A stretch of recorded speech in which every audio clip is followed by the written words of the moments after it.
Five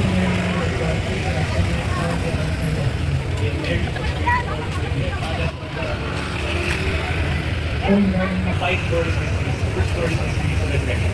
Our fathers are dead and fathers are named the prophet with nothing is done.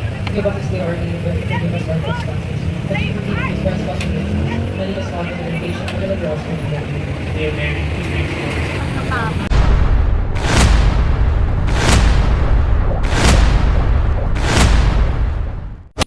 Ayan ang boses ng hakbang ng maisog. Naririnig niyo sila ngayon. Nandito kami dahil patuloy binababoy ang pagka-Pilipino natin. Patuloy tinatanggalan at niyuyurakan ang ating sinilangan. Patuloy tayong binibigyan ng pasakit at pagluhod sa mga banyaga. Hindi namatay ang mga bayani natin para lumuhod tayo sa mga banyaga. Tama! Yan ang totoo! Hindi tinayo ang Republika para lumuhod tayo sa mga banyaga. Tama! Ito ay tahanan natin. Marami na tayong pinatalsik na banyaga. Bakit hindi natin gawin ulit ngayon? Patalsikin natin ang namumuno sa ICC na gustong maghari pa dito. Walang jurisdiction ng ICC pagdating sa ating mga politiko. At ito ang tatandaan nyo. Matagal na sa mga termino si Rodrigo Roa Duterte at Ronald Bato de la Rosa. Nung sana sila ay nasa Davao pa, matagal nyo nang pina-ICC. Pero bakit nyo ngayon gagawin? Politiko! Pamumulitiko! Bakit nyo ngayon ipapakita ang pamumulitiko nyo? Politiko na sila! Takot sila na uupo ang mga Duterte! Alam nilang Ito lang lahat ang mga ginakaw! Ito lang ang mga adik! Sila hindi pa nakatapos sa kanya nila. Hanggang ngayon, may ganito tayong eksena. Hanggang ngayon, patuloy tayo sa maghahati ng mga Pilipino. Habang kayo nakaupo, nahahati ang mga Pilipino.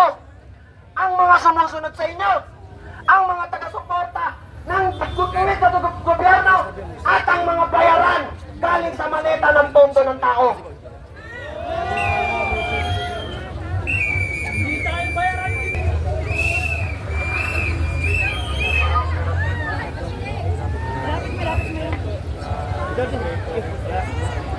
Dito, dito kayo lapit ko! Ayun, bayan. Yung nga vlogger ka. May na. Pilipino ay dadalhin sa dahi. Pangalawa, kahit pa Pangulong Duterte, kumuli na kami sa inyo na sana pumunta kayo dito, tulungan niyo kami, mag-vigil tayo dito sa harapan ng Senado. Kami nagkikiusap sa inyo. Kung kayo'y merong pagpusok para sa ating bansa, sana pumunta kayo dito. Nalawagan sa inyo. Lahat ng mga Pilipino na may puso para sa ating bansa. Punta na po kayo dito sa harap ng Senado at para mapigil ito kanilang plano na tayo ay aarestuhin at dadalhin sa dahig. Hindi po katanggap-tanggap yan para sa ating Pilipino. So, mga kaibigan ko, lahat ng Pilipino, tulungan ko kami sa ito. Pumunta po kayo dito sa harap ng Senado at magpigil tayo.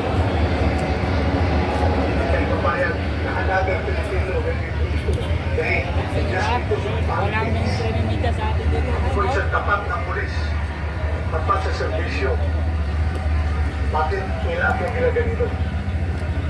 Nanawagan ko po sa inyo mga kaibigan, kung kayo ay demonstrated doon sa panahon ng pagdala na Pangulong Duterte doon sa dahil sana hindi na itong sumundan pa. Maraming salamat mga kaibigan. Hindi po ako nanawagan ng mayuninting kabaklas. Ako po'y nanawagan na isang peaceful na free rally dito sa harapan ng Senado. Kita-kita po tayo dito. Maraming salamat. mga kaibigan. Thank you po. Maraming salamat talaga.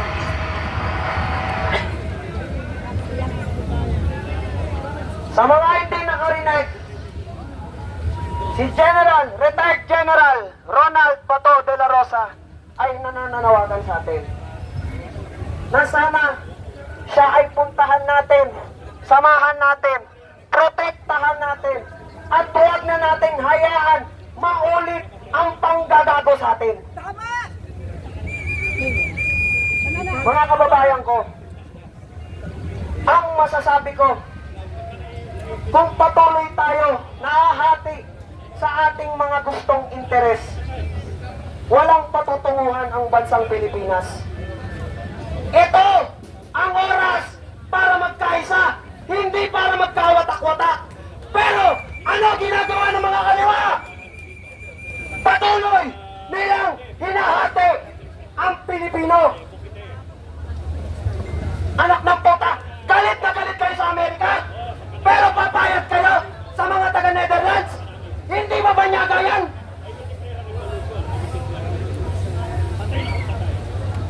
Kaya sana, tayo nandirito, tayo tumatayo para sa iisang prinsipyo. Tayo tumatayo sa iisang tangan, dignidad at pagmamahal sa bayan. God bless. Dasal ka lang. Tandaan natin, ang watawat na yan, yan na iwagay-way nang walang tumatagas na dugo. Protektahan natin. Colonel Yu, kakakausapin Protektahan natin ang ating tahanan. Hello? Tayo ay Kausapin daw ni Colonel tayo Yu. ay proud na maging Pilipino. Pero kung mangyayari ulit ang pagpapadala sa daig, Pilipino pa ba tawag niyo sa sarili niyo?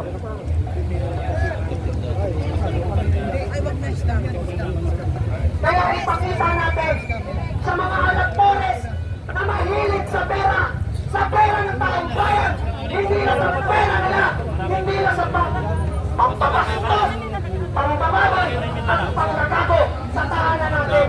Ipakita natin sa kanila na mahal natin ang bayan natin. Langalisan. Kaya mga Pilipino, tayo mamulat na. Hindi na natin ang pagbubulag-bulagan at ang pagpapadala sa maliliit na pera para lang sumama sa mga ganitong klase na kabuha. Kung ano lang po yung nasasaga.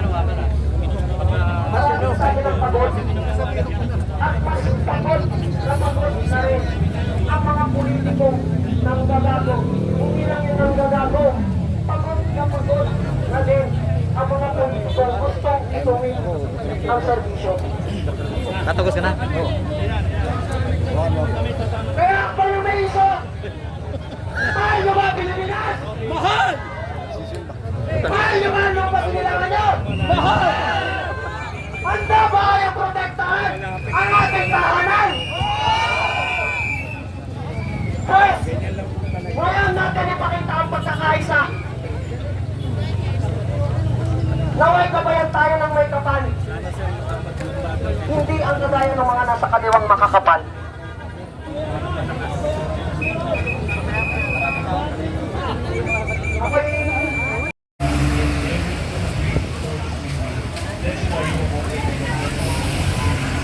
Holy Mary, Mother of God, pray for us sinners, now and in our hour of death. Hail Mary, full of grace, the Lord is with you. Blessed are you among women. Holy Mary, Mother of God, pray for us sinners, now and in our hour of death. Hail Mary, full of grace, the Lord is with you. Holy Mary, Five glorious mysteries. The first glorious mystery is the resurrection. Our Father who art in heaven, hallowed be thy name. Thy kingdom come, thy will be done on earth as it is in heaven. give us this day our daily bread, and forgive us our trespasses, as we forgive those trespass against us. And lead us not into temptation, but deliver us from evil. Hail Mary, full of grace, the Lord is with you. Dapat nandiyan pa yung mga ano ng kulay. Kami na lang yung ano. Yung kukod na rice naman na nandun sa kapila sa nagtutulungan.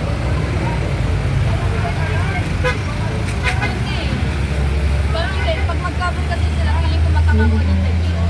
Akala ko ba hindi sila bayan? Grabe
Don Ramon!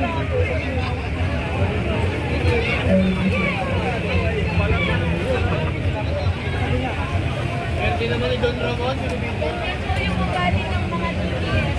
Wala po akong ginagawa. Pero kayo